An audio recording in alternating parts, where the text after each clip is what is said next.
Lebih baik mengambil resiko yang besar dan gagal daripada tidak sama sekali. Halo semuanya, nama saya Michael. Selamat datang di channel saya, Sikutu Buku. Kali ini saya akan bahas buku The Ride of a Lifetime karya Robert Iger. Sebelum kita mulai, buat kalian yang mau support channel ini agar terus berkarya, caranya gampang banget. Kalian cukup klik subscribe dan nyalakan loncengnya. Dukungan kalian membantu banget supaya kita bisa rutin posting dan bersama-sama belajar di channel ini. Buku ini membahas soal pelajaran apa saja yang didapat oleh Bob selama menjadi CEO dari Walt Disney dalam kurun waktu 15 tahun. Bob pertama kali diangkat menjadi CEO The Walt Disney Company pada tahun 2005 saat kondisi yang sulit. Pada masa itu, kompetisi semakin ketat dan teknologi berkembang sangat cepat. Disney harus mampu bergerak cepat mengikuti perkembangan zaman bila tidak ingin punah. Saat ini, Disney merupakan salah satu perusahaan yang paling dikagumi di dunia dan valuasinya berkembang hingga 5 kali lebih besar saat awal pertama Bob mengambil alih menjadi CEO. Saya merangkumnya menjadi 3 hal menarik dari buku ini.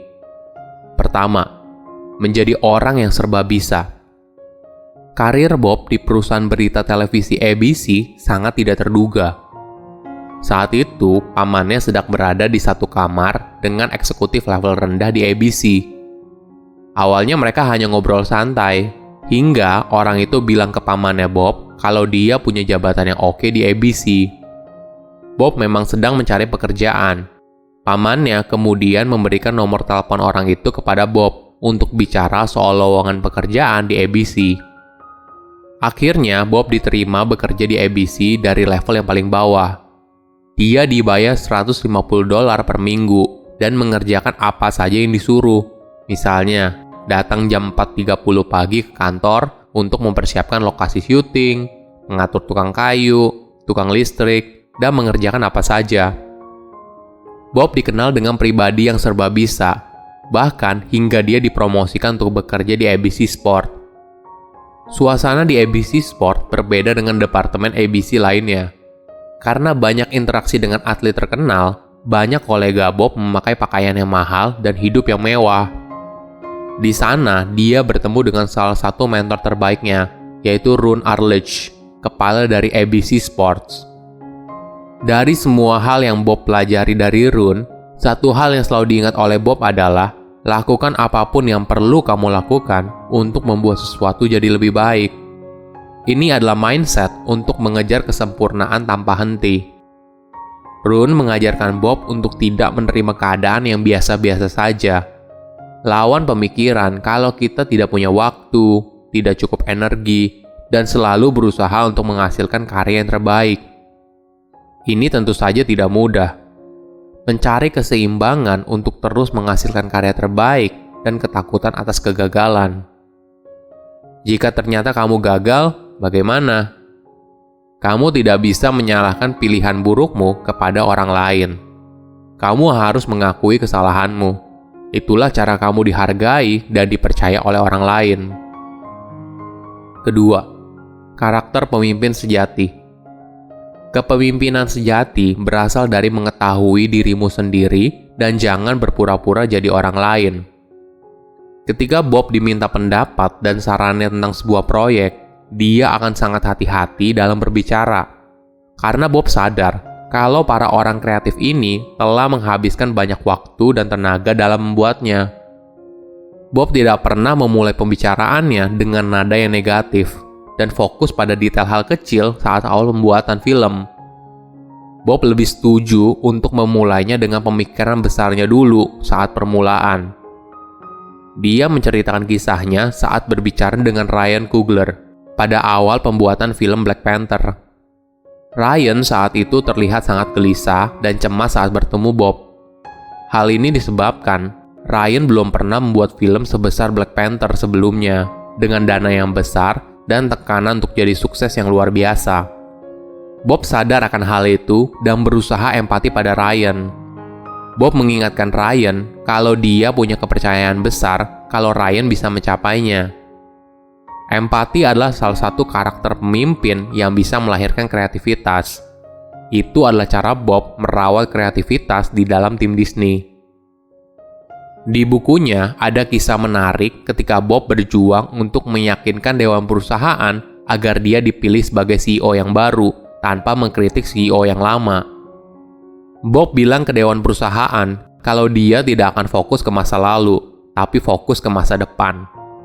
Dia juga tidak mengkritik kinerja CEO lama demi keuntungan pribadinya. Setiap kali ada pertanyaan tentang kesalahan Disney di masa lalu, kesalahan CEO lama, Bob dengan jujur berkata kalau dia tidak bisa mengubah masa lalu. Bob tidak ingin bicara soal masa lalu dan hanya akan memberitahu kemana dia akan membawa Disney ke depannya. Ini adalah karakter pemimpin yang dewasa. Banyak pemimpin ketika menjabat posisi baru terbiasa menjelekan pejabat lama agar dirinya terlihat lebih hebat. Padahal, apapun yang terjadi di masa lalu pasti ada alasannya. Yang paling penting adalah apa yang kamu lakukan di saat ini dan di masa depan. Ketiga, berani melakukan hal besar. Pada tahun 2006, tidak lama setelah Bob menjadi CEO, perusahaannya sedang mengalami penurunan. Bob tidak memilih untuk memperbaiki kinerja internalnya, melainkan memilih untuk mengakuisisi Pixar untuk memberikan nafas baru bagi Disney. Sebagai informasi, saat itu Pixar merupakan perusahaan animasi paling sukses dan saham mayoritasnya dimiliki oleh Steve Jobs. Setelah negosiasi yang cukup alot, akhirnya Disney membeli Pixar dengan harga lebih dari 7 miliar dolar. Banyak orang berpendapat kalau harga itu kemahalan, tapi Bob yakin itu adalah harga yang pantas. Dia tidak yakin kalau dirinya sanggup memperbaiki kinerja studio animasi internalnya. Ternyata, akuisisi Pixar merupakan langkah yang brilian dan berhasil memperbaiki budaya dan kinerja tim animasi di Disney. Sebelum mengakuisisi Pixar, Bob juga punya ide besar untuk mengembangkan bisnis video streaming yang berisi semua konten yang dimiliki oleh Disney. Ini tentu saja dilema, apalagi di tingkat dewan perusahaan. Saat itu, Disney telah mendapatkan uang yang cukup banyak dari platform streaming atas semua film Disney yang diputar di sana. Tapi, jika Bob membuat bisnis video streaming sendiri, artinya dia akan kehilangan semua pendapatan dari platform streaming lainnya. Pertanyaannya seperti ini, apakah Disney bisa menarik banyak pelanggan? Ini adalah pilihan yang beresiko. Bob sadar, untuk membuat Disney bisa bertahan di tengah perubahan zaman, Disney harus berani berinovasi. Jika kamu ingin inovasi, berarti kamu harus selalu memberikan ruang untuk kegagalan. Itulah dasar pemikiran Bob untuk tetap pada pendiriannya. Bob tidak menyerah.